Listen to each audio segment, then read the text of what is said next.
Hey guys, what's up? It's Dave Duford here at the house at Final Expense Agent Mentor, kind of taking you through kind of an off-topic training, I guess you could call this. I don't know if you call this training, as more or less this is what I would call some very important stuff you should be doing that I have some experience in a prior career, as well as some unfortunate downfalls because of this career I'm in and kind of the situation you're put in being in a 100% straight commission business, in addition to really just hopefully trying to remedy some of the challenges I've had. So the title of this particular video live stream is Final Expense Selling and Healthy Eating. Kind of an interesting mix, right? Because most of what I write about or do videos on is how to sell final expense successfully, how to be successful in this business, to get out there, see more people, and be successful. Hey, Randy, how you doing today, man? Hope you're doing fine. Happy Memorial Day to you as well. And I was sitting here grilling probably about 15 pounds of beef, and figured I'd want to do kind of a video on healthy eating, just because it's something that just isn't really discussed, but something I think that's pretty important to make sure that you're managing so that you can live not only a successful life selling final expense, but also a healthy one too. Because I will tell you this, one thing I have discovered being in the insurance business is that selling insurance is basically absolutely positively counter to what is our natural state of things in order to be healthy and to be of sound mind, of sound health. Now, I want to warn you too, guys, this is not going to be, I promise, a preachy video. If anything, this is just more about what I've been able to do over the past year and what struggles I've been through as well. So, insurance, as I was saying, as you guys know, if you can picture selling insurance, doesn't matter if you're selling final expense or anything other than that. You sit in a chair all day long. You may be selling from home. You may be selling, driving to people's houses, but you're sitting, and then you walk inside and sit some more. Then you're under a lot of stress to make sales because you wake up unemployed every morning. Some days are better than others. And all of that tends to exacerbate the unhealthiness that is that can come from being in this business on a high level type of commitment. A lot of guys smoke in this business. A lot of guys drink. A lot of guys like me eat a lot of food as a way to deal with some of the stress that really is normal, natural, and something that we all have to deal with kind of on a regular basis. So I used to be a personal trainer as well, and used to be very in good shape, but got out of that business. As you guys know, I've talked about it extensively in some other videos. Got out of that business and then got into final expense. And my whole activity routine changed dramatically. And over the course, I've been in this business as of now, 2017, 6 years. Over the course of the first 5 years, I went from probably about 180 all the way up to 227, 228 pounds. It was extreme weight gain. I want to say that was probably about 50 pounds, give or take. And it didn't come on overnight. It took some time to get there, probably very, very slowly. And all the time, to be honest with you, I was trying to diet. You know, I'd start for a couple days, fail, start again, fail, and found myself basically up 50 pounds from when I first started, from size 32s to size 42s, you know. So, and I started getting gastric, a GERD. I had to use an acid reduction type of thing. And so, you know, I was not happy. Kind of hurt. My chest hurt when I laid down at night. And you know, I was out of shape, and all the stuff that sucks is if you have been out of shape, you know what I'm talking about. So I kind of made a commitment last year to get real serious about this stuff, because I was just not happy with my well-being, my direction. And again, topping out about 227, 228. Now, about a year later, more like 11 months or so, I'm down as of Saturday. I weighed in at 193.6. I went from a 42 to a 33. So I've lost a bunch of pant sizes. I feel a lot better. and definitely feel a lot better about myself as well. So again, why I'm saying this is I think it's so important to get out there and make some level of commitment. And what I want to share with you is some of the stuff that I'm doing that's been able to help me be successful. So the first thing that I'm doing is I prepare all my food. If you guys have done a ride along with me before, if you've ever sold with me, you know that I am big on packing my own food. I do not like, if I can help it, to eat out, because eating out, generally speaking, always equals diet death. It's not productive. The food is full of unhealthy stuff, especially a ton of calories, which is not conducive to weight loss. So what I do, I'm going to show you some stuff I've prepared for us here. So let me see here. First of all, I carry everything in my giant lunchbox here, and basically prep everything the night before, a couple days before, and am really super prepared when it comes to going out in the field and selling. And then also, like I said, I pack my own food and prep my own food, as the thumbnail shows. This is kind of what I've been doing lately. I'm on what's called the ketogenic diet, and this may look gross to you, and it's not really that tasty, to be honest with you. It gets old after a while. But I do lots of protein, lots of vegetables. I've cut out a lot of my carbohydrates, and have really accelerated the weight loss process, while at the same time I feel like I'm maintaining my strength level, and actually have increased it dramatically over the past year. The biggest catalyst for this, besides being completely disgusted with myself on a physical level, continually for many years, and then very much so about a year ago, is I realized that, it's funny, being the final expense agent mentor. I'll tell you that in just a second, Randy. Being the mentor in the final expense business, I realized that I had respond well, like my agents do, to having somebody that they can rely on to help them through and be accountable.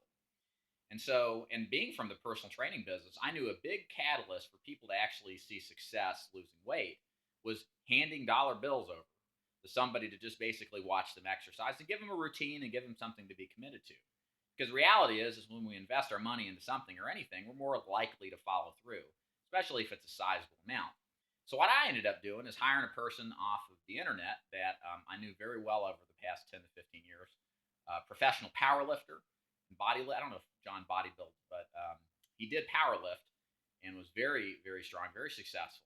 But what tends to happen in the fitness business is the power lifters and the bodybuilders tend to be the best from a knowledge perspective on nutrition, on exercise, and really helping people out. Even Joe averages, like I would consider myself, I certainly don't have any aspirations to perform bodybuilding meet or powerlifting meet, but I certainly want to utilize their skill levels.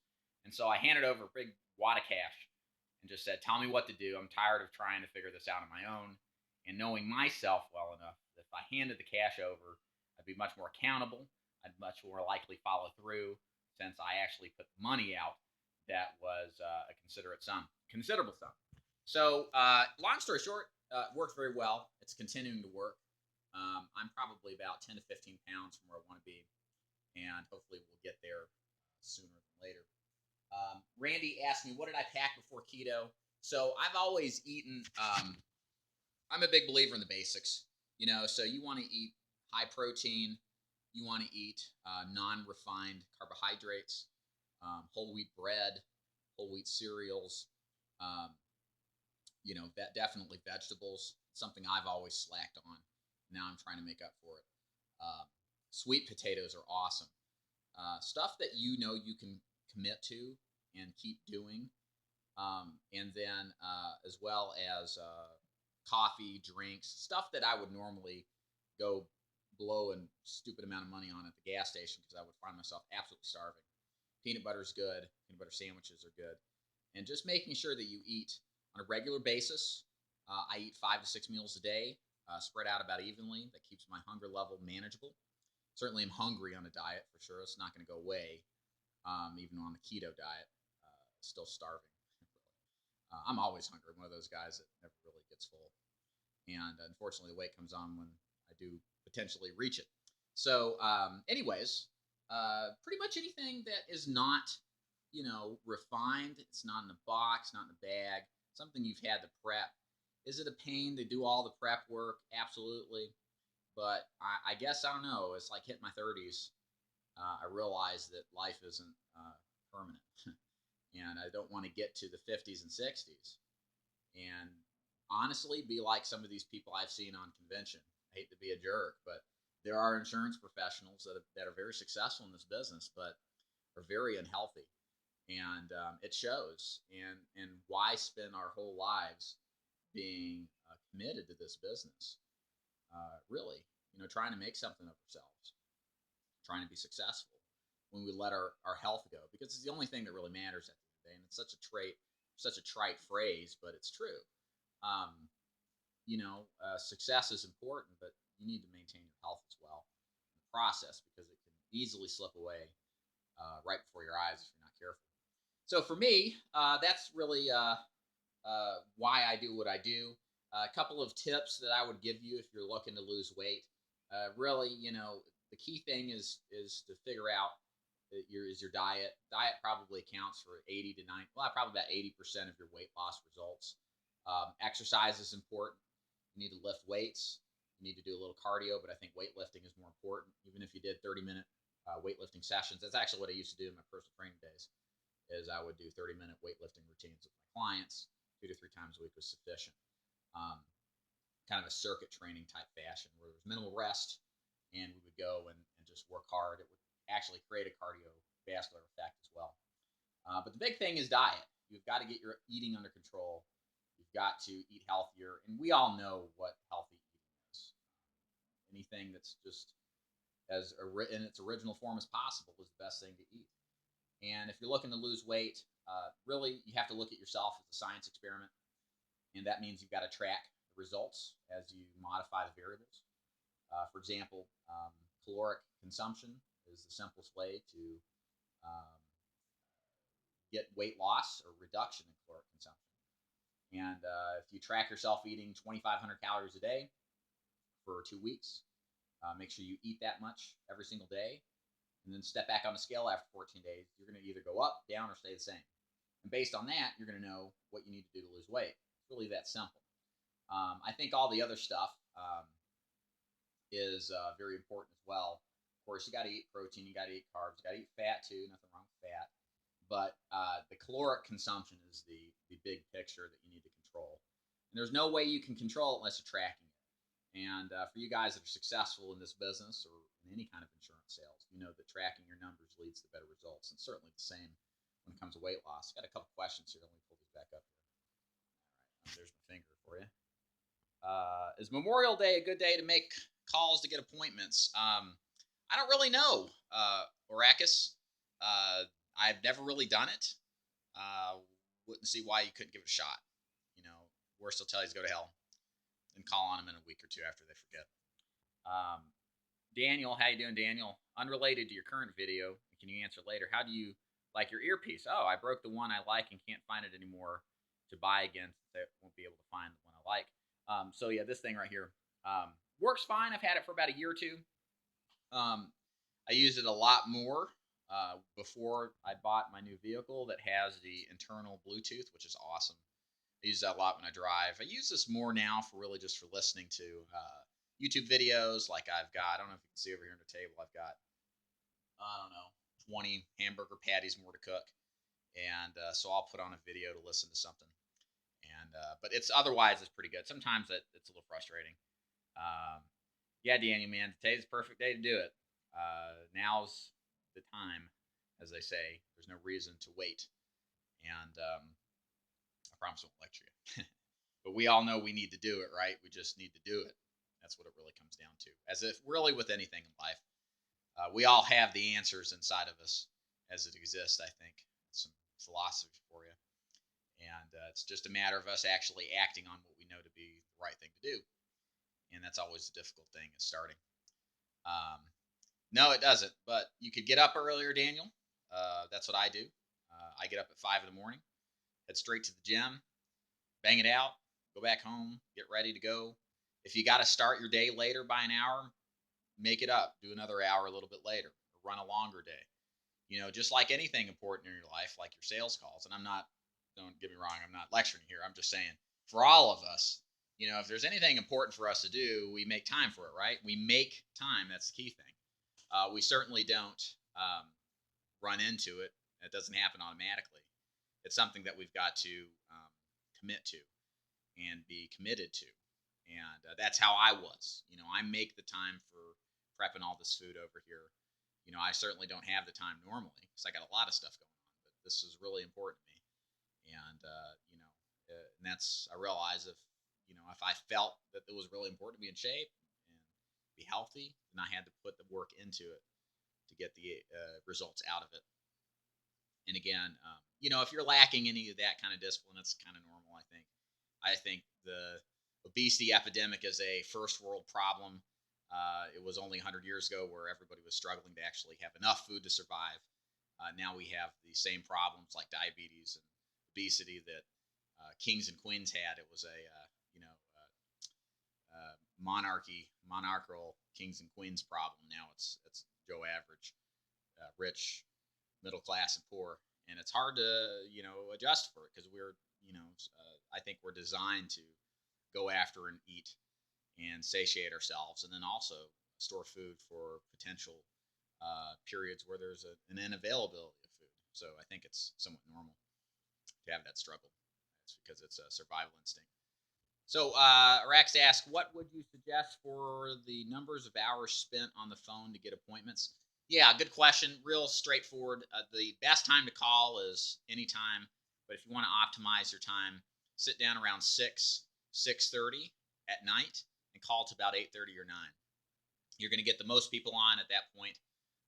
You'll have the best show ratios because people remember better from the night before than the morning before.